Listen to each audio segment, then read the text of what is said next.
Assalamualaikum warahmatullahi wabarakatuh. Perkenalkan, nama saya Ahmad Arjuna dari klaster 5 yang kali ini akan memaparkan tentang pemanfaatan internet, website, dan sosial media sebagai sumber belajar. Nah, pada kesempatan kali ini yang pertama saya akan bahas tentang pengertian sumber belajar. Sumber belajar itu apa sih? Sumber belajar adalah segala sesuatu yang digunakan oleh siswa untuk mempelajari suatu hal. Nah, pada era teknologi yang semakin berkembang, tentunya sumber belajar bisa didapatkan dimanapun. Salah satunya yaitu di internet. Ada banyak sekali sumber belajar yang ada di internet. Nah, di sini ada pun pemanfaatan internet. Menurut Adri, tahun 2007, pemanfaatan jaringan internet sebagai sumber dari sarana pembelajaran dapat diimplementasikan sebagai berikut. Nah, di sini ada poin pertama itu, browsing merupakan istilah umum yang digunakan bila hendak menjelajahi dunia maya atau suatu web. Nah, resourcing ada yang kedua itu resourcing adalah menjadikan internet sebagai sumber pengejaran. Nah, yang ketiga, poin ketiga di sini dijelaskan yaitu searching merupakan suatu proses pencarian sumber pembelajaran guna melengkapi materi yang akan disampaikan kepada peserta didik.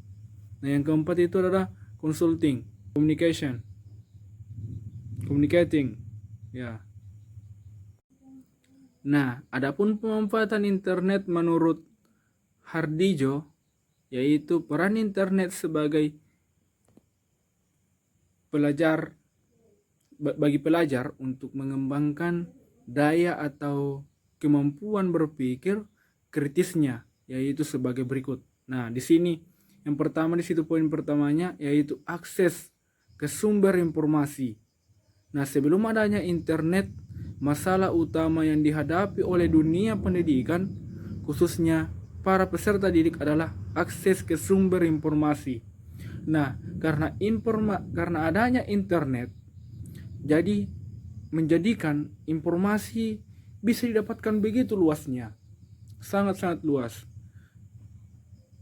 Bisa didapatkan di tab, smartphone, dan mungkin di web-web juga banyak informasi-informasi tentang media belajar. Nah, yang kedua itu akses ke pakar. Internet boleh dikatakan telah menghilangkan batas antara ruang dan waktu, sehingga meningkatkan seorang peserta memungkinkan seorang peserta didik di suatu tempat dapat berkomunikasi dengan seorang pakar atau ahli yang mungkin bisa membantu dan mengembangkan daya atau kemampuan berpikir kritis para peserta didik.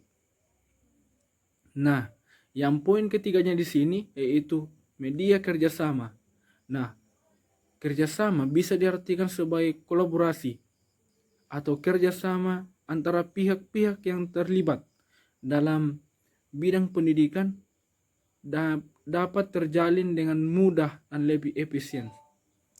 Internet dapat membantu seorang mengirimkan informasi dan menerima informasi dan saling berkirim pesan untuk mungkin mendapatkan informasi satu sama lainnya.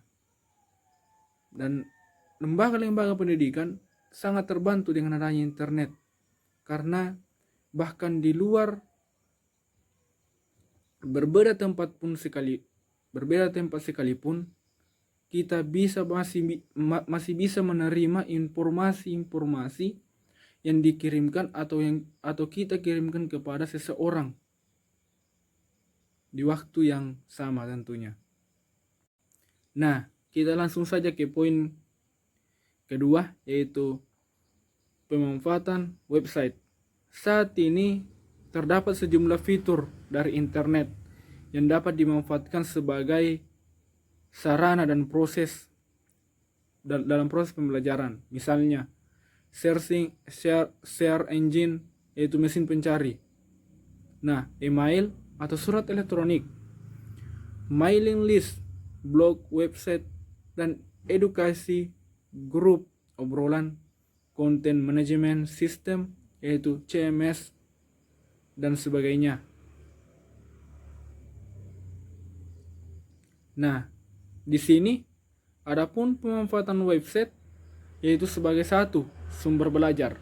Nah, pemanfaatan website sebagai sumber belajar selanjutnya adalah sebagai sumber belajar, yaitu dapat menjadi media atau bahkan tempat kita untuk mendapatkan pembelajaran di situ. Nah, yang kedua, dapat belajar sendiri dengan cepat.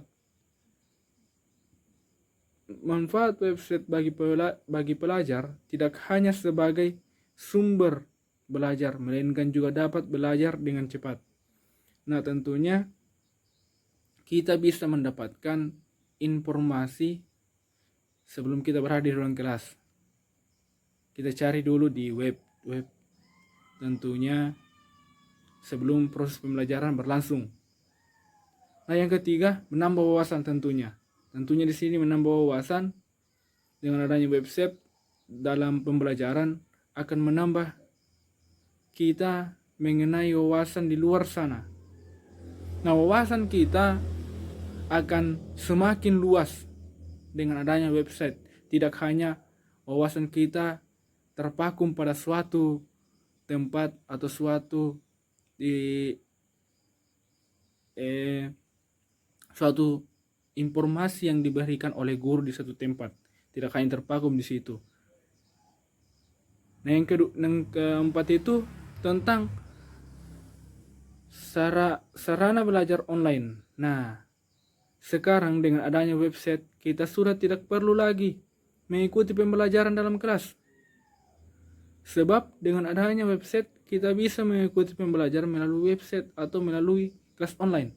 Nah, di sini website itu dapat dimanfaatkan sebagai media belajar, sumber belajar, dan sebagai tempat mengirimkan informasi tanpa berada di ruang kelas. Artinya akan memudahkan pelajar dan pengajar dalam menerima dan memberikan informasi. Nah, tentunya yang poin kelima itu memperbanyak materi pembelajaran. Tentunya di website itu tidak hanya terpaku pada materi pembelajaran yang ada pada kurikulum di sekolah, tapi website itu tempat berkumpulnya materi-materi yang mungkin di luar jangkauan dari lembaga pendidikan kita. Bisa kita dapatkan materi atau sumber belajar dari luar negeri. Nah, tentu wawasan kita juga kan terbuka lebih lebar. Nah, selanjutnya, karena generasi di era 4.0 tidak dapat jauh dari media sosial seperti YouTube, Instagram, Facebook, TikTok, dan platform media sosial lainnya. Mahasiswa pun di era 4.0 lebih cenderung suka mengakses segala bentuk informasi pembelajaran baik itu matematika, bahasa Inggris, mungkin juga di prodi kita tentunya mata kuliah yang bisa kita akses itu banyak ya. Tentu ada ulumul hadis, ulumul Quran, situ masih memberikan materi melalui modul beberapa PDF maupun berupa PowerPoint. Nah, media sosial saat ini menyajikan berbagai layanan seperti teks, audio, dan visual. Oleh karena itu, para dosen pun harus dapat dapat beradaptasi, serta dapat memanfaatkan berbagai media sosial tersebut untuk dijadikan sebagai sumber belajar bagi mahasiswa atau siswa. Adanya pemanfaatan media sosial juga cenderung dosen dan guru untuk dapat membuat konten edukasi yang lebih menarik, kreatif, dan tidak monoton. Nah, tentunya media atau sumber belajar yang bisa diterapkan, diimplementasikan di sosial media, yaitu membagikan materi-materi. Contohnya paling minim itu memberikan materi baik file atau video pembelajaran segala macamnya di media sosial yang berupa grup obrolan. Ya tentunya itu kita banyak menggunakan ya WhatsApp lah. Nah, di situ bisa dosen menggunakan itu atau guru mengirimkan materi pembelajaran. Nah,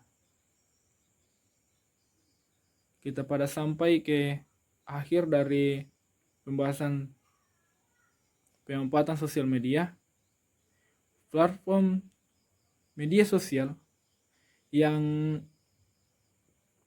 dapat digunakan untuk membuat video berdurasi panjang adalah YouTube. Itu aplikasi media sosial yang dapat digunakan untuk membuat video pembelajaran yang durasi yang cukup panjang.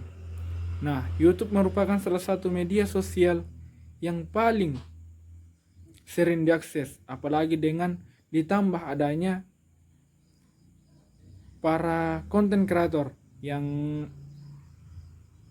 menyajikan berbagai macam konten dengan berbagai macam kreativitasnya. Nah, di sini YouTube merupakan salah satu media yang memberikan layanan yang sangat lengkap dan dapat dimanfaatkan secara penuh oleh guru, dosen, maupun mahasiswa dan siswa. Dengan memanfaatkan YouTube, maka dosen dapat atau guru dapat menyampaikan materi media melalui audio dan visual tentunya. Hal ini sangat membantu mahasiswa atau siswa untuk dapat memahami penjelasan materi secara lebih detail dan dapat mengulang video pembelajaran kapan saja ketika dibutuhkan. Mungkin itu penyampaian materi dari saya. Kurang lebihnya mohon dimaafkan jika ada kekurangan atau kesalahan kata. Mohon dimaafkan. Wabillahi taufiq wa hidayah. Wassalamualaikum warahmatullahi wabarakatuh.